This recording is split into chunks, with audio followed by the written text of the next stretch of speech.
반갑습니다. 믹스존 K 김영중입니다. K리그 정규리그가 이제 끝났고요. 플레이오프, 승강 플레이오프가 남았지만 플레이오프 이야기는 좀 나중에 따로 하기로 하고, 오늘은 올 시즌 K리그를 강타한 강원FC 얘기를 좀 해보려고 합니다. 네, 그래도 제가 올 시즌에 몇몇 구단들을 담당을 했는데 그 중에 강원FC가 있었거든요. 근데 또 이제 최고 성적을 거뒀기 때문에 이렇게 또 정리를 안 할 수가 없네요. 네, 쭉 세어보니까 제가 올 시즌 강원FC 경기를 15번 정도 현장에서 취재를 했더라고요. 한 10번이 홈 경기였고 5번이 이제 코리아컵까지 합쳐갖고 원정 경기를 5번을 했는데 뭐 쭉 현장에서 보면서 재밌게 경기를 봤죠. 네, 근데 이제 특히 홈 경기 갔을 때 패한 경기가 딱 한 경기밖에 없더라고요. 5월달인가 그 포항한테 4대2로 패한 그 경기 빼고 모두 이제 홈 경기에서는 비기거나 승리를 거둔 강원FC였고요. 그만큼 이제 홈 승률이 좋았던 강원인데, 강원이 올 시즌에 리그 이제 38경기에서 19승 7무 12패를 했거든요. 네, 강원이 이제 19승을 할 줄은 참 생각을 못 했습니다. 네, 그 중에서 이제 홈이 12승이고 원정이 7승인데 19승이면 이제 전체 리그 38개 경기 중에서 이제 반을 승리를 했다는 건데, 와, 대단한 거죠. 뭐 예를 들어서 이제 울산이 21승을 하면서 1위를 차지했고, 나머지 팀들은 이제 모두 19승까지는 못했고, 이제 3위 김천이 18승인가 했을 겁니다. 그만큼 이제 강원보다 더 많은 승리를 따낸 팀은 울산밖에 없는 그런 올 시즌 K리그였습니다. 시즌 전에 솔직히 이 정도까지 할 거라고 예상하셨나요? 예상 못했죠, 당연히. 네. 대부분 이제 강등권으로 예상을 했는데, 뭐 저는 솔직히 강등권까지는 아니라고 생각을 했어요. 왜냐면 이제 전에도 한번 얘기했던 건데, 그 개막 미디어 데이 때 보면 이제 본 행사 하기 전에 뭐 감독님들이랑 이제 뭐 기자들이 만나서 뭐 사전 인터뷰 좀 가볍게 이야기 나누는 시간이 있었는데, 그때 이제 강원의 윤정환 감독님이 이제 한쪽 테이블에 이제 구단 홍보 담당자랑 앉아 계셨는데, 그때 이제 솔직히 아무도 없었거든요. 기자가 아무도 없었어요. 조금 좀 서러웠죠. 많이 안 와서. 그 얘기는 안 하려고 그랬는데. 네. 그래서 이제 좀 그렇잖아요. 그래서 그만큼 이제 강원이 관심을 못 받았다는 그런 얘기이기도 한데, 그래서 일단 좀 갔죠. 그래서 좀 솔직히 좀 그래서 일단 가서 제가 좀 이런저런 이야기를 좀 나눠봤는데, 좀 윤정 감독님 말씀하실 때 좀 자신감이 굉장히 묻어 나왔었거든요. 그래서 일단 목표가 파이널 A에 들어가는 거고, 그리고 전반기에 한 반타작을 하겠다, 이렇게 말씀을 하셨어요. 이제 반타작이라고 하면 전반기에 보통 한 9승에서 10승 정도를 하겠다는 건데, 저는 그때 솔직히 이분이 무슨 얘기를 하는 건지 이런 생각을 좀 했습니다. 작년 시즌 이제 직전이죠. 그때 이제 개막 직전이었으니까. 네, 불과 한 2달 전까지만 해도 승강 플레이오프 끝에 간신히 살아남았던 팀의 감독님이 무슨 말씀을 하시는 건지 라는 생각을 솔직히 했어요. 그때 윤정환 감독님은 어떻게 그렇게 자신 있게 말씀하신 거예요? 뭐 일단 이유를 들어봤는데, 동계 때 굉장히 좀 선수들이 잘 하고자 하는 그 축구의 방향으로 단단하게 잘 준비를 했다, 뭐 이런 말씀을 하신 게 좀 컸어요. 그래서 이제 지난 시즌에는 잔류하는 것만이 목표였기 때문에 어떻게든 지지 않으려는 그런 축구를 했다면, 올 시즌에는 뭔가 이제 K리그의 흐름대로 좀 더 공격적인 축구를 하겠다, 이렇게 이제 모든 구성원들과 그런 이제 방향성에 대한 뭐 그런 거를 논의를 하고, 또 모든 구성원들이 그 방향을 또 이해를 한 다음에 동계 때부터 준비를 해왔던 거죠. 동계훈련을 K리그에서 유일하게 유럽으로 간 팀이었잖아요. 맞습니다. 보통 이제 다른 구단들이 이제 뭐 동남아나 일본 이런 데로 갈 때, 이제 코로나 전에는 이제 몇몇 구단들이 유럽으로 많이 갔었지만, 이제 코로나 이후에는 전혀 없었거든요. 근데 이제 강원이 지난 겨울에 유일하게 K리그 팀들 중에 유럽, 그 튀르키예 안탈리아로 동계훈련을 갔는데, 뭐 그쪽이 이제 기후도 워낙 좋고 뭐 훈련 시설이나 이런 인프라들이 잘 되어 있기 때문에 뭐 간 이유도 있지만, 뭐 김병지 대표이사님의 얘기를 또 들어보니까 그쪽에서 이제 워낙에 좀 많은 팀들, 유럽의 많은 팀들도 훈련하러 오기 때문에 이제 스파링 파트너가 너무 좋았다, 뭐 이런 얘기를 했어요. 그래서 이제 뭐 팀을 동계 때부터 만드는 과정에서부터 뭐 유럽의 강팀들, 또 수준 높은 팀들과의 그런 경기, 연습 경기들을 통해서 뭔가 이제 내부적으로 좀 문제가 발생했던 것들을 빠르게 파악을 하고 그런 것들을 계속해서 좀 수정해 나갔던 게 올 시즌 강원 FC였죠. 그리고 또 사실 가까운 데도 아니고 유럽 쪽으로 나가면 이제 비용이 좀 많이 들거든요. 네, 비용이 아무래도 좀 더 들 수밖에 없는데 강원은 이제 그 B팀 어린 선수들까지도 동계 때 이제 데려갔다고 하더라고요. 그래서 이제 양민혁이라는 선수가 동계 때부터 좀 윤정 감독님의 눈에 들 수 있었던 거고 결국에 이렇게 좀 포텐이 잠재력이 폭발을 할 수 있었던 거죠.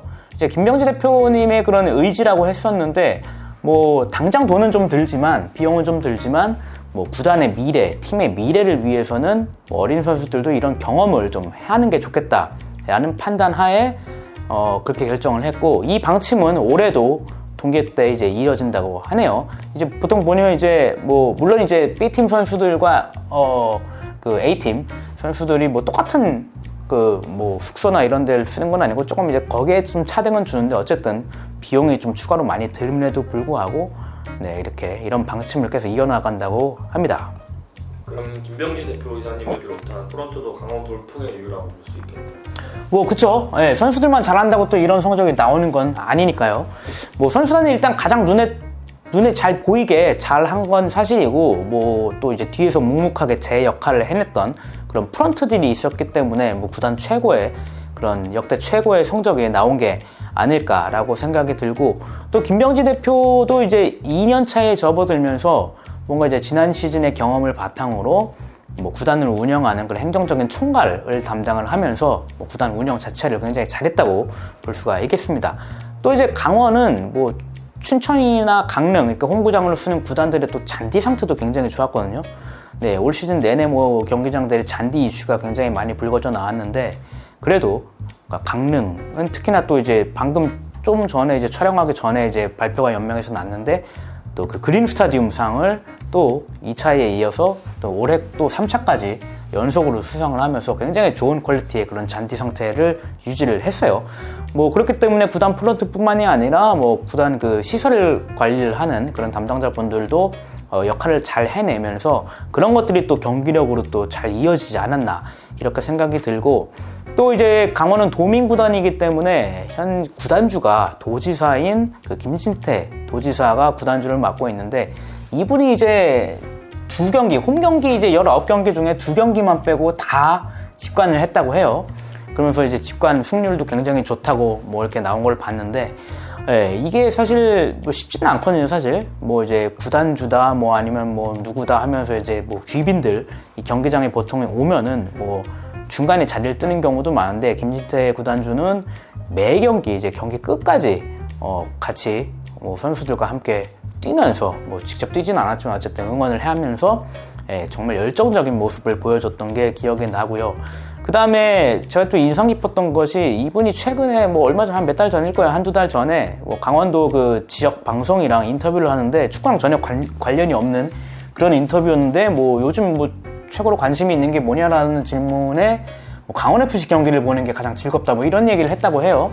그런 거 보면 진짜 뭐 찐으로 정말 관심을 갖고 또 애정이 있다는 게 느껴질 정도였고 뭐 이런 진심은 사실 뭐 정치색을 떠나서 굉장히 또 구단주가 이런 진심을 보이고 있다는 게 굉장히 또 구단 입장에서는 굉장히 대단한 거니까 뭐 그렇게 어쨌든 뭐 선수단 그리고 뭐 프런트 그리고 구단주까지 모두 이렇게 삼위일체가 돼갖고 강원의 그런 성적이 나왔던 것 같습니다. 네, 선수들 중에는 양민혁 선수를 빼놓을 수가 없을 것 같아요. 그쵸, 양민혁이 아주 히트 상품이었죠. 올 시즌 뭐 초반부터 굉장히 또 히트 상품으로 자리매김을 했는데 역시 이제 프로는 스타 플레이어가 있어야 된다는 생각을 하게 됐습니다. 강원이 사실 지난 겨울부터 영입한 선수들이 2부 리그에서 뛰던 선수들 그리고 1부에서는 그렇게 중용을 받지 못하고 기회를 받지 못하는 선수들이었거든요.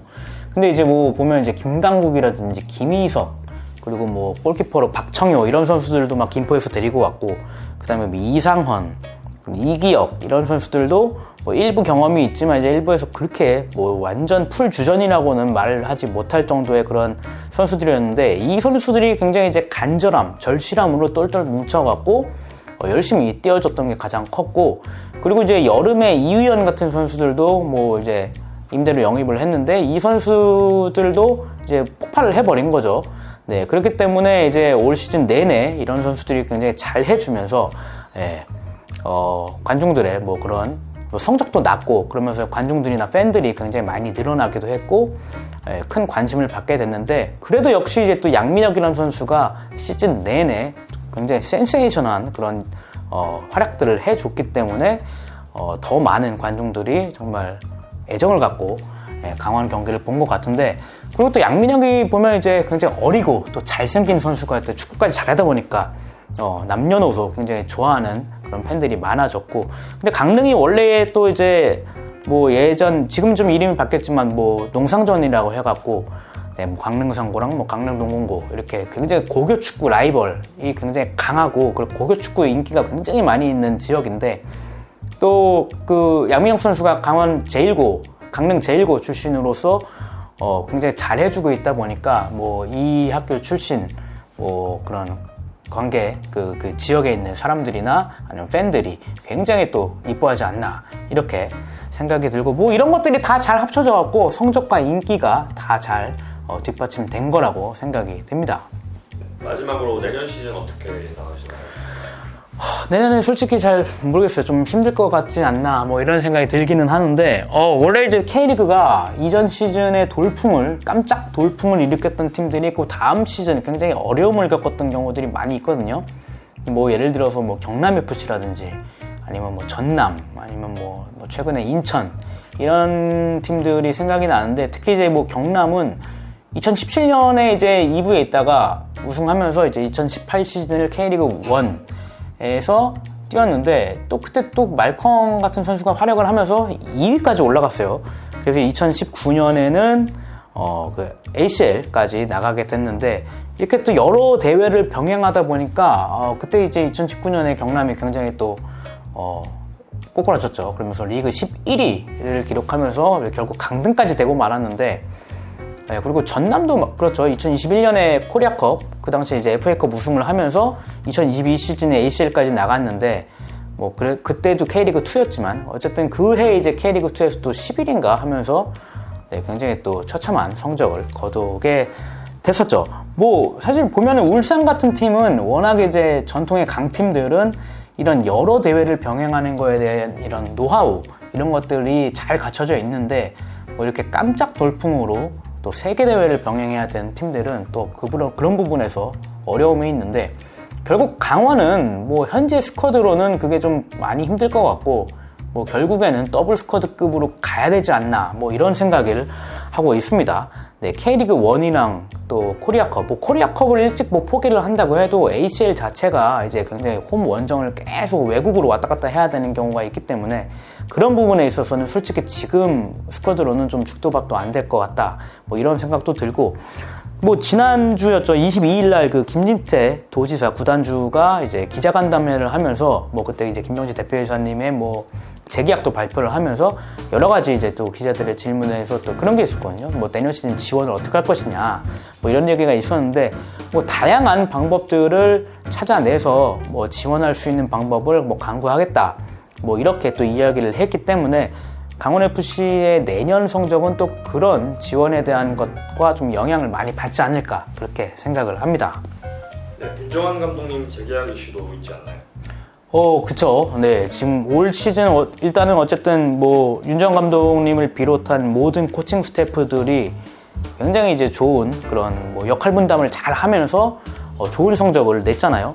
근데 특히 이제 윤정환 감독님과 정경호 수석 코치님 이 두 분의 케미가 굉장히 좋았어요. 네, 그래서 예를 들어서 뭐 윤정환 감독 같은 경우는 뭐 경기에 대한 뭐 큰 방향성이라든지 아니면은 뭐 전체적인 큰 그림을 좀 그렸다면, 뭐 그리는데 좀 집중을 했다면 정경호 수석 코치는 좀 더 이제 뭐 디테일한 전술적인 부분 그리고 뭐 다른 코칭 스태프들이나 뭐 선수단과 뭐 감독님과의 그런 좀 가교 역할 이런 거를 굉장히 잘했다고 해요.